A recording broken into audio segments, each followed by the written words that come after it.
प्रिय विद्यार्थियों, आज हम महादेवी वर्मा के द्वारा लिखित निबंध साहित्यकार की आस्था को पढ़ेंगे।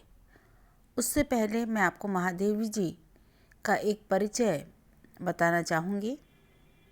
वैसे तो आप सब महादेवी जी की कविताओं को पढ़ चुके हैं और उनके बारे में जानते हैं। महादेवी जी हिंदी जगत की जानी मानी कवियत्री, निबंधकार और विशेष रूप से रेखाचित्र और संस्मरण विधा में लिखने वाली सशक्त रचनाकार हैं।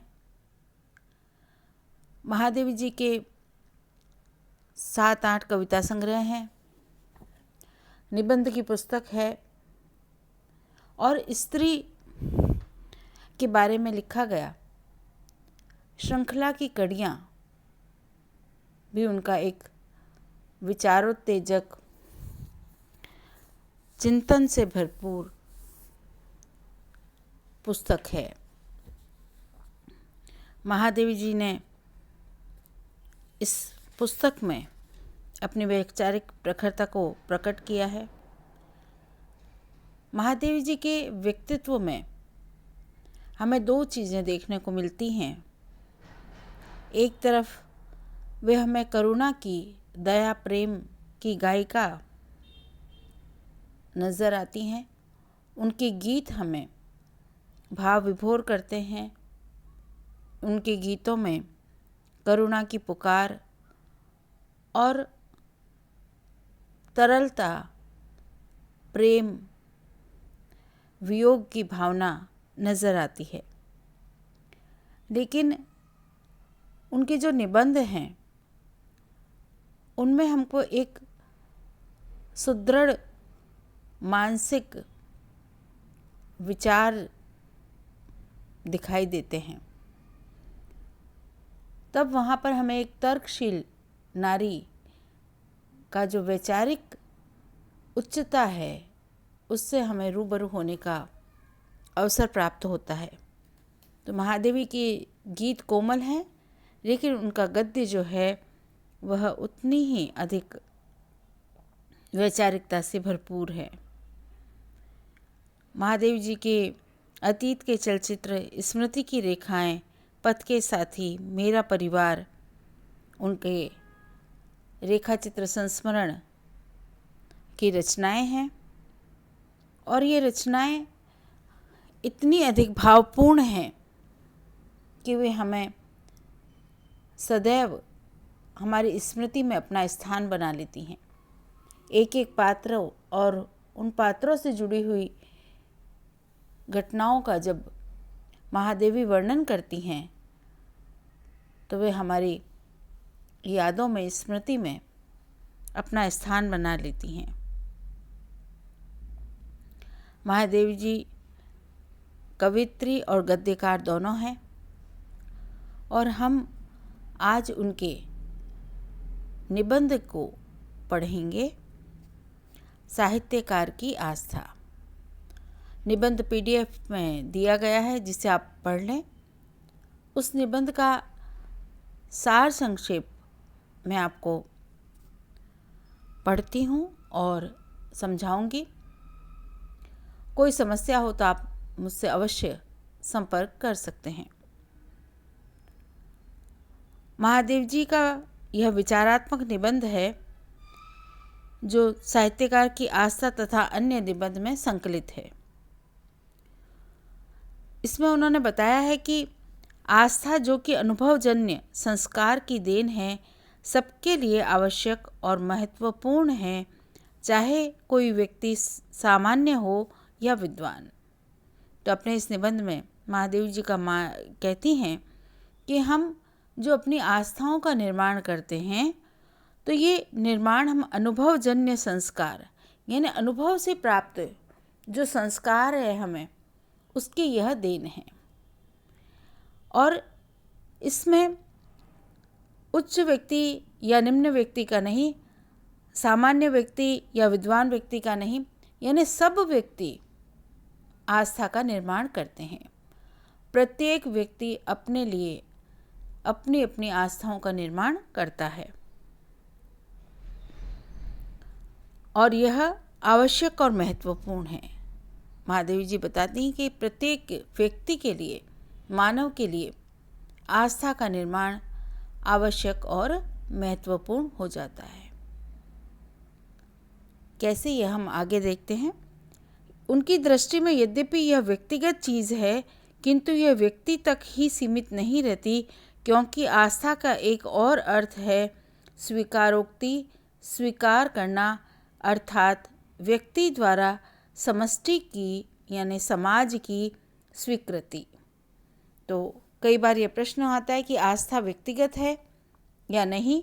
तो वो कहते हैं कि आस्था यद्यपि व्यक्तिगत होती है, हमारी अपनी, यानी अगर उदाहरण दूँ तो मेरी आस्था किसी के प्रति व्यक्तिगत हो सकती है, किसी विचार के प्रति, किसी दर्शन के प्रति व्यक्तिगत आस्था हो सकती है, लेकिन वो कहते हैं कि वह सीमित नहीं होती, व्यक्तिगत नहीं रह जाती है, क्योंकि आस्था का एक अर्थ स्वीकारोक्ति है और हम समाज की स्वीकृति के माध्यम से ही उसको अपनाते हैं, यानी समाज की स्वीकृति भी उसमें सम्मिलित रहती है। समाज के माध्यम से ही, समाज के बीच रह कर के ही वहीं से हम अपनी आस्थाओं का निर्माण करते हैं। तो इसलिए वह कहते हैं कि यह व्यक्तिगत भी है और उसमें समष्टि की स्वीकृति भी शामिल रहती है। इसी प्रक्रिया में आस्था का प्रसार होता है और तब वह सामाजिक हो जाती है। तो आस्था यानी किसी भी विचार में, किसी भी व्यक्ति में हमारा विश्वास होना और उस विश्वास की स्वीकारोक्ति होना तब होती है तो हम अपनी आस्थाओं का निर्माण करते हैं। यानी जिस प्रकार से कोई व्यक्ति कहे कि मुझे विवेकानंद में आस्था है और उनके विचारों में आस्था है, तो वह व्यक्ति, कोई कहेगा गांधी में आस्था है, कोई कहेगा मुझे चारवाक खाओ पियो दर्शन में आस्था है, कोई कहेगा मुझे पतंजलि में के योग दर्शन में आस्था है, कोई कहेगा मुझे जीवन की आनंद और रस लूँ, मैं उस भौतिकता का आनंद लूँ, इसमें मुझे आस्था है। यानी प्रत्येक व्यक्ति अपने लिए अपनी अपनी आस्थाओं का निर्माण करता है और हम सब जीवन में जैसे जैसे बड़े होते हैं, निर्माण करते हैं अपने स्वयं का, हम अपनी आस्थाओं का निर्माण करते हैं। यह कोई ज़रूरी नहीं है कि हम देखा देखी आस्थाओं का निर्माण करें, या हमें परंपरा से कुछ आस्थाओं का निर्माण होता है हमारे घर में और हम उसका अनुपालन भी करते हैं, यानी उसी को हम अपनाते भी हैं, उन आस्थाओं को। जैसे मेरी माताजी या आपकी माताजी या कोई अन्य परिवार में विष्णु के प्रति आस्था रखता है, कोई हनुमान जी के प्रति आस्था रखता है, भक्ति के प्रति, कोई कबीर के प्रति आस्था रखता है, तो हम परंपरागत रूप से उन आस्थाओं को स्वीकार करते हैं। लेकिन कई बार हम उनके विपरीत जा कर के, यानी उनसे अलग हट करके भी, विपरीत तो नहीं कहूँगी लेकिन अलग हट करके भी हम स्वयं, हमारी जिनमें आस्था है, हम उस आस्था को स्वीकार करते हैं। कोई कहेगा मुझे गांधी जी में आस्था है, कोई कहेगा मुझे मार्क्स में आस्था है। तो इस प्रकार से हम अपनी आस्थाओं का निर्माण करते हैं और वह निर्माण भी करते हैं, उसको स्वीकार करते हैं, अपने जीवन को उस रूप में ढालते हैं। तो इसलिए वह कहते हैं कि ऐसी स्थिति में इस प्रक्रिया के द्वारा वह सामाजिक हो जाती है और आस्था का प्रसार होता है। साहित्यकार में आस्था का होना बहुत ज़रूरी है। वो कहते हैं प्रत्येक व्यक्ति में आस्था होती है, लेकिन एक साहित्यकार जो रचना करता है, जो समाज को अपना लिखा हुआ कुछ देता है, सृजन करता है, तो वो कहते हैं कि ऐसे रचनाकार या साहित्यकार में आस्था का होना बहुत ज़रूरी है। इसके बिना उसका सृजन कर्म जीवंत नहीं हो सकता। यदि उसको किसी विचार के प्रति या अपने लेखन के प्रति आस्था नहीं है, तो उसका साहित्य जो है उसमें जीवंतता नहीं होगी। जिस प्रकार कोई माता आस्था के बिना अपने रक्त से संतान का सृजन नहीं कर सकती, उसी प्रकार साहित्यकार भी गंभीर विश्वास के बिना अपने जीवन को अपने सृजन में अवतार नहीं दे सकता। और वे उदाहरण देती हैं कि जैसे माता अपने आस्था है, उसी के कारण वह अपने रक्त को संतान का सृजन करती है, वैसे ही साहित्यकार का जो विचार है, वह उसका जो सृजन है, उसको वह कविता, कहानी गद्य निबंध जिस रूप में भी वह ढालता है, जिस रूप में भी उसको विचार को वह प्रकट करना चाहता है, उसको वह रूप नहीं दे सकता जब तक कि उसमें उसकी आस्था ना हो। अर्थात आस्था के अभाव में उसका काव्य स्पृहणीय और जीवंत नहीं हो सकता। यदि आस्था नहीं है तो ऐसी स्थिति में उसका जो काव्य है वह सब लोग के लिए वह प्रशंसनीय नहीं होगा, वह जीवंत नहीं होगा। चूँकि साहित्यकार समाज का सर्वाधिक विवेकवान संवेदनशील प्राणी है, इसीलिए अपने सृजन कर्म और समाज के प्रति उसकी बड़ी जिम्मेदारी भी होती है। वो कहते हैं कि क्योंकि समाज में साहित्यकार जो है वह संवेदनशील होता है, वह दूरदर्शी होता है, वह चीज़ों को देखता है और उनके स्वरूप को अभिव्यक्त करता है। कई बार जो चीज़ें हमें दिखाई नहीं पड़ती, साहित्यकार हमको उन ओर संकेत करके हमें बताता है। तो वो कह रहे हैं कि साहित्यकार एक विचारवान प्राणी है, वह संवेदनशील भी है। तो इस स्थिति में यदि साहित्यकार अपने कर्म के प्रति, सृजन कर्म के प्रति वह संवेदनशील नहीं होगा तो बड़ी कठिनाई होगी।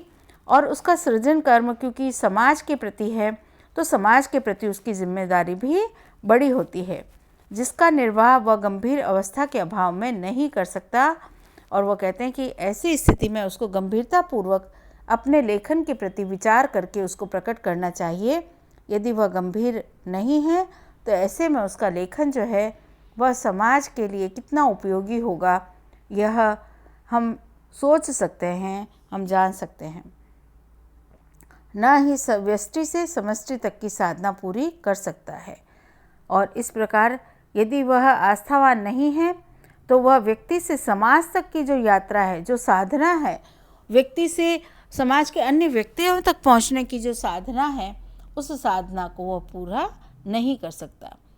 तो साधारण शब्दों में अगर हम कहें कि एक लेखक कुछ रचना लिखता है और वह सबके हृदय तक पहुंचती है तो वह रचना एक प्रकार से सफल है और लोग उस रचना को सम्मान प्रदान करते हैं। लेकिन एक ऐसी रचना जिसके भीतर उसकी विषय वस्तु, उसका लेखन, उसके शब्द आपके हृदय को छूते नहीं हैं, वे अत्यंत स्तर उसका अच्छा नहीं है, तो अगर वह ऐसी रचनाएं समाज में चलेंगी तो किस प्रकार से समाज का निर्माण होगा, यह सोच का विषय हो जाता है।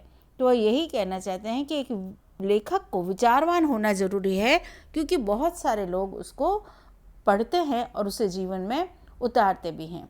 आप और हम सब रामचरितमानस का जो तुलसीदास जी ने लिखी है, या रामायण जो वाल्मीकि जी के द्वारा लिखी गई है, और उसके बाद अन्य बहुत सारे साहित्यकार, रचनाकार हैं जिनको हम पढ़ते हैं, क्योंकि वे हमारे जीवन को प्रभावित करते हैं। वे पुस्तक है, इसलिए वे आज भी हमारे हृदय में स्थान बनाए हुए हैं।